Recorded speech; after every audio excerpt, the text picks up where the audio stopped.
আসসালামু আলাইকুম রহমতুল্লাহ। আমাদের প্রত্যেক দিনের কাজের জন্য আমরা হোটেলে যাওয়ার সময় এবং আসার সময় কী করি আমরা সব কিছু তুলে ধরেছি। অবশ্যই আপনারা দেখে যাবেন ভিডিওটা। এটা হচ্ছে আমাদের হোটেলের আউটসাইড, আর এটা হচ্ছে আমাদের হোটেলের ভিতরে, এটা আমাদের স্টোর। এখান থেকে আমরা সামান নিয়ে ট্রলি অ্যারেঞ্জ করা হয়।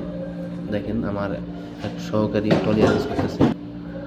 তো আমরা ট্রলি অ্যারেঞ্জ শেষে কাজে চলে আসি। এটা হচ্ছে রুম, আমরা এই রুমে কাজ করি।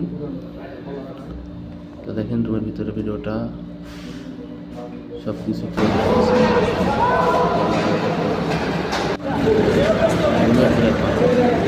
তখন ঘুরাউড়ি করে উঠি এবং যাত্রা রুমের উদ্দেশ্যে ডিউটি শেষ করে তখন আমরা রুমে যাই।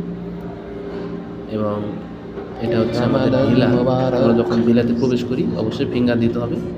ফিঙ্গার দেওয়ার পর আমাদের ডোরটা ওপেন হয়ে যাবে, তারপর আমরা প্রবেশ করবো। এটা হচ্ছে আমাদের ভিলা। তো টোটালি ভিডিওটা কেমন হয়েছে অবশ্যই আপনারা জানাবেন। আল্লাহ হাফেজ।